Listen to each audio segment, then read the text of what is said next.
प्रयोग कर कर देखिएगा।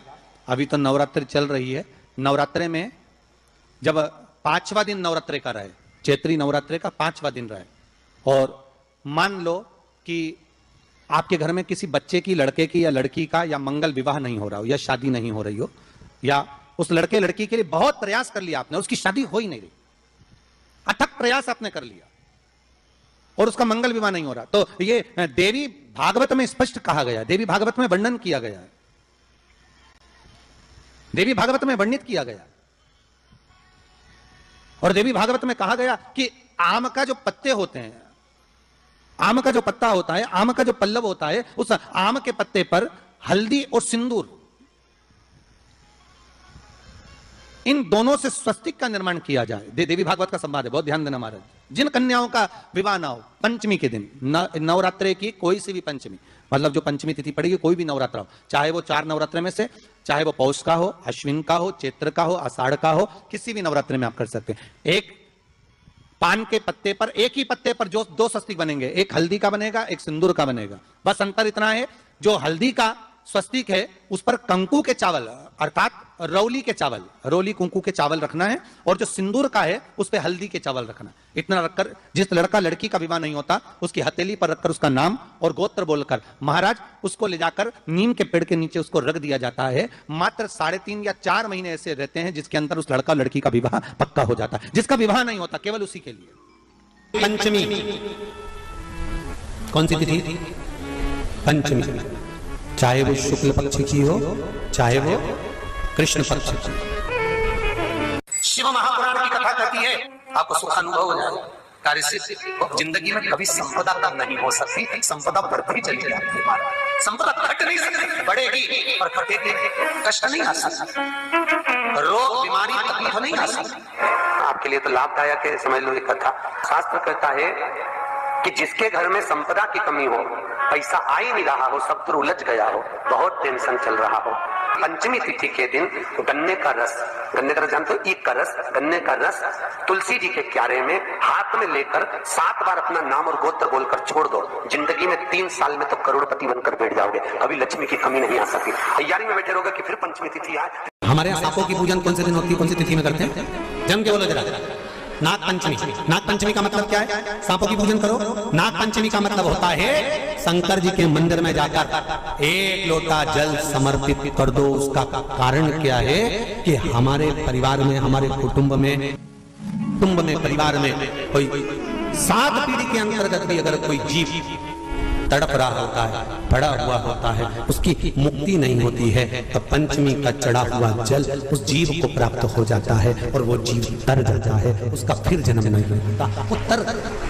संपदा के लिए अर्थात जिसका व्यापार नहीं चलता, जिसके घर में पैसा नहीं आता, या नौकरी नहीं लग रही, या सर्विस नहीं लग रही, आप अप्लाई कर रहे हो, जगह जगह जाकर इंटरव्यू भी दे रहे हो और पैसा नहीं आता, तो उसके लिए प्रयास किया जाता है। पर उसके लिए यहाँ पर जो धन के लिए करते हैं, उसके लिए विष्णुपदी के लिए करते हैं। मतलब जैसे गंगा के जल में तुलसी के 11 पत्ते डाले जाते हैं, और उसको किसी भी नारायण के मंदिर में राम कृष्ण शिव, शंकर नहीं, राम कृष्ण भगवान विष्णु दत्त आदि जितने नारायण के मंदिर हैं, उस मंदिर में किसी भी पात्र में, एक छोटे से पात्र में उसको भरकर रखी जाते हैं महाराज। उससे भी जॉब, सर्विस, नौकरी में सफलता प्राप्त हो जाती है। परंतु वो भी एकादशी को ही होता है। कुछ देर तक पात्र को रखा जाता है, फिर वही पात्र का जल किसी भी वृक्ष के नीचे डाल दिया जाता है, उससे भी नौकरी के लिए फायदा मिलता है।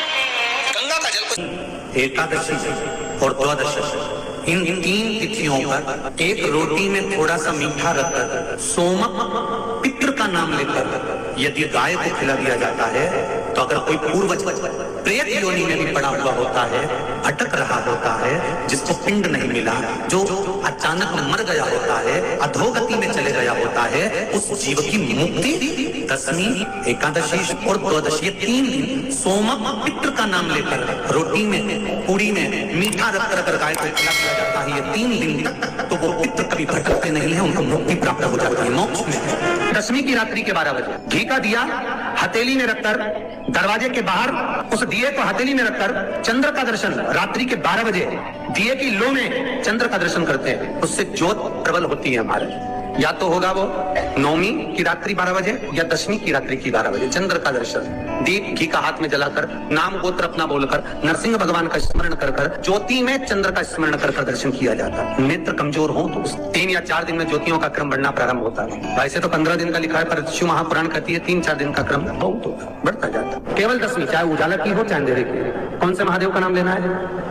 शंभेश्वर महादेव। जब कोई व्यक्ति चिड़चिड़ करता है, क्रोध करता है, गुस्सा करता है, तो महाराज शंकर भगवान का शंभेश्वर महादेव का नाम लेकर 31 बेलपत्र, जिस व्यक्ति को क्रोध आता है उस व्यक्ति का स्मरण कर कर आखा चावल मतलब सेगे चावल के साथ एक बेलपत्र 31 बेलपत्र कर कर शिव जी के शिवलिंग पर समर्पित करी जाती है, मात्र दशमी की तिथि के लिए। केवल दशमी, चाहे उजाला की हो चाहे अंधेरे की। कौन से महादेव का नाम लेना है? शंभेश्वर महादेव, शिव जी का ही। छोटे छोटे बच्चे रहते हैं, कुछ कुछ बच्चों को माता जबरदस्ती के भोजन कराती है, खिलाती है, ठोकती मारती खिलाती है। कुछ कुछ बच्चे ऐसे रहते हैं वो कुछ खा ही नहीं पाते, मुख में दो और वॉमिटिंग कर देते हैं, उल्टी कर देते हैं। ऐसे बच्चों के लिए या जिस व्यक्ति को भोजन पचता नहीं और उधर में एसिडिटी रहती हो और जलन टाइप की होती हो, उसके लिए भी शंभेश्वर महादेव का स्मरण है। सुंदर व्याख्यान वर्णन किया है। शंभेश्वर महादेव के ठीक सामने अर्थात भगवान शंकर के किसी भी शिवलिंग के सामने एक तांबे के लोटे में जल रख लीजिए, तो जल के अंदर 3 बेलपत्र डाल दीजिए, एक पीपल का पत्ता डाल दीजिए, शमी के 11 पत्ते कलश को छुआकर शंकर भगवान के शिवलिंग पर शंभेश्वर महादेव के नाम से चढ़ा दीजिए। उस जल को उठाकर ले आइए, 1 रात्रि तक घर के अंदर रखना है। उस जल को शंभेश्वर महादेव का नाम लेकर जिस व्यक्ति को एसिडिटी होती हो या उधर खराब रहता हो या भोजन नहीं पचता हो या पेट से जुड़ी हुई प्रॉब्लम हो या बच्चों को भोजन कराते हैं और वो वोमिटिंग कर देते हो, ऐसे बच्चे को या भोजन नहीं खा रहा हो ऐसे व्यक्ति को उस जल को सुबह दोपहर शाम 3 बार शंभेश्वर महादेव का नाम लेकर आचमन कराना प्रारंभ कर दो, पिलाना चालू कर दीजिए।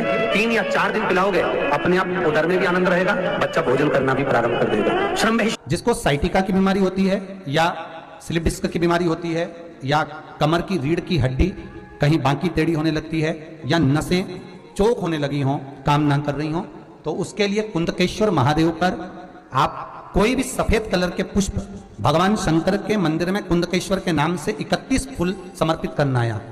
31 पुष्प और कुंदकेश्वर के नाम से 31 पुष्प समर्पित कर कर बेलपत्री के पेड़ के नीचे की जड़ थोड़ा सा भाग निकालकर ऊपर से छीलकर अंदर का भाग शंकर कुंदकेश्वर को चढ़ाना है। उस जड़ को लाकर उसको पीसना है और पीसकर सुबह के समय पर 3 बार उसका कुंदकेश्वर का नाम लेकर सेवन करना है। जिसको साइटिका और जिसको रीढ़ की हड्डी, स्लिप डिस्क, जिसको प्रॉब्लम होती है उसको बाबा कुंदकेश्वर एक ऐसे महादेव हैं, क्योंकि भगवान शंकर के चरण पर पार्वती के द्वारा फेंका गया कुंद का प्रहार हुआ और उससे बाबा को चोट लगी, जिससे बाबा का नाम कुंदकेश्वर पड़ा।